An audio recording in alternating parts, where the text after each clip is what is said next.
La transmission d'un bien immobilier ou la vente d'un bien immobilier n'est pas du tout une promenade de santé. Dans cette vidéo, je vais vous expliquer comment faire pour bénéficier d'avantages fiscaux, comment optimiser la fiscalité de la plus-value immobilière. La plus-value immobilière, c'est la différence entre le prix de vente et le prix d'achat du bien immobilier, en prenant en compte tous les frais d'acquisition, les frais de notaire, les travaux, etc. Une fois qu'on a pris en compte tous les frais, on a fixé le prix de vente, on fait la différence entre les deux. Si on vend le bien immobilier plus cher, on réalisera alors une plus-value. Et on est imposé seulement sur les plus-values à la revente. Si on revend avec une moins-value ou au même prix, on n'aura pas d'impôt dessus. Ce n'est pas parce qu'on a un impôt sur la plus-value qu'il n'est pas possible de l'optimiser. Lorsqu'on parle de fiscalité immobilière, il est important de noter deux éléments. Le premier élément, ça va être la fiscalité sur les revenus, l'impôt sur les revenus, qui sera de 19% dans cette situation. Ensuite, on a les prélèvements sociaux qui sont de 17,2%. Ces deux impôts vont s'additionner.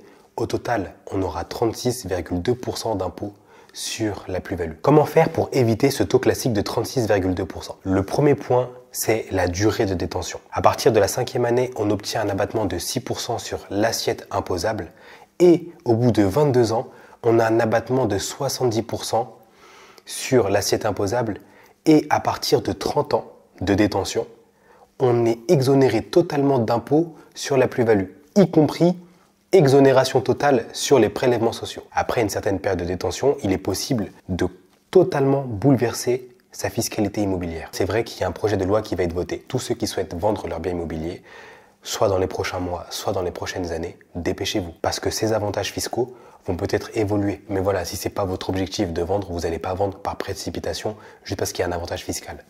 Vendez seulement si c'était déjà votre objectif de vendre. Deuxième chose, est-ce que vous savez qu'il existe aussi des abattements exceptionnels? Si votre bien immobilier est situé dans une zone géographique où la vente est encouragée, alors vous pouvez bénéficier d'un abattement de 70 à 85%. Par contre, il faut respecter des conditions très strictes et donc il est important de vérifier votre éligibilité. D'où l'intérêt d'être accompagné par un expert. Mon lien Calendly est dans ma description. Si vous êtes légitime à demander un abattement spécial mais que ne vous le faites pas, eh ben vous perdez cet abattement spécial et donc vous êtes fortement imposé sur la plus-value. L'accompagnement par un expert, c'est pour du sur-mesure. C'est pour des situations comme celle-ci, où vous pouvez prétendre à des déductions fiscales, des réductions fiscales, des crédits d'impôt, etc. Mais si vous ne le savez pas, eh ben vous payez en plus. Donc si vous payez en moins, grâce à l'accompagnement d'un expert, vous optimisez votre patrimoine. Donc l'accompagnement d'un expert est là justement pour vous apporter ses connaissances et pour vous donner ce que vous méritez. Maintenant, on va s'appuyer sur des éléments qui peuvent réduire votre plus-value brute. On a vu tout à l'heure qu'on pouvait réduire ses frais. Sachez que l'imposition sur la plus-value va dépendre de ce que vous déclarez. Donc s'il y a un élément qui manque, encore une fois, parce que peut-être que vous n'avez pas la connaissance, peut-être que vous ne savez pas que c'était possible de déduire cet élément-là, vous allez être plus fortement imposé. C'est important de prendre tous ces éléments en compte. Cette vidéo, elle est là pour ça, justement. Donc, on a les frais de notaire, on a les frais d'acquisition et ça prend en compte aussi les travaux d'amélioration, pas seulement les travaux de construction. Les frais de travaux sont déductibles à 15% si ces travaux ont été effectués sur des biens qui ont été détenus depuis moins de 5 ans ou alors sur présentation de factures. Tous les frais d'acquisition et tous les frais de travaux viennent réduire la plus-value brute pour alléger votre fiscalité. Une autre erreur fréquente est de tout déléguer à un notaire en pensant que le notaire va tout faire pour vous, c'est totalement faux. Le fait de penser que le notaire va s'occuper de tout, parce qu'il est chargé de l'acte de vente, pour vous, il est aussi chargé de reporter votre plus-value à l'administration fiscale. Mais il ne le fait pas systématiquement.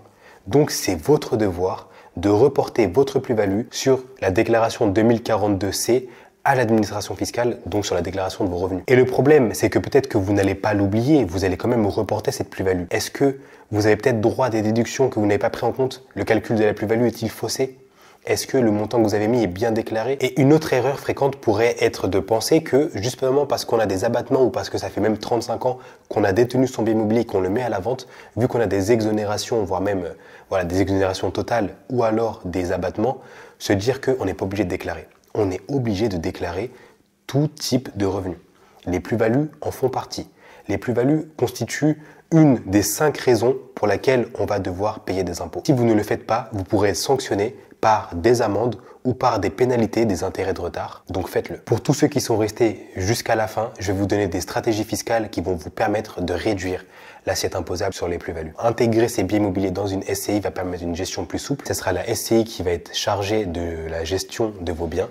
Plus vous, mais bien la personne morale. Mais en contrepartie, la gestion de la fiscalité et les impôts seront beaucoup plus simples. Le notaire déclare pour vous la plus-value, mais le plus souvent, c'est le contribuable qui doit reporter les chiffres portés en ligne 50 qui figurent en page 2 du formulaire 2048 qui est relatif aux plus-values immobilières sur la case 3VZ du formulaire 2042C qui lui est relatif aux revenus complémentaires de son impôt sur le revenu principal. Parce que en fait l'omission, quand j'avais parlé de sanctions, c'est une amende qui est plafonnée à 1500 €, mais évitez parce que vous avez regardé cette vidéo. Une autre stratégie pourrait être de faire des ventes progressives dans le temps, donc pas tout vendre la même année, pour bénéficier pleinement des abattements. Et une autre solution serait par exemple à travers la transmission d'un bien à vos enfants. Bon, la plupart des personnes savent que donner de son vivant, ça permet d'alléger sa fiscalité. Vaut mieux payer les droits de succession que de l'impôt sur la plus-value. Ne pas vendre à son enfant un bien immobilier, mais bien le transmettre. On peut encore plus alléger sa fiscalité, voire même l'optimiser au maximum avec le démembrement. Si jamais vous avez des questions ou autres, je vous laisse les mettre en commentaire. Si vous voulez voir d'autres vidéos comme celle-ci sur la gestion de votre patrimoine, quelques conseils et astuces, je vous invite à vous abonner.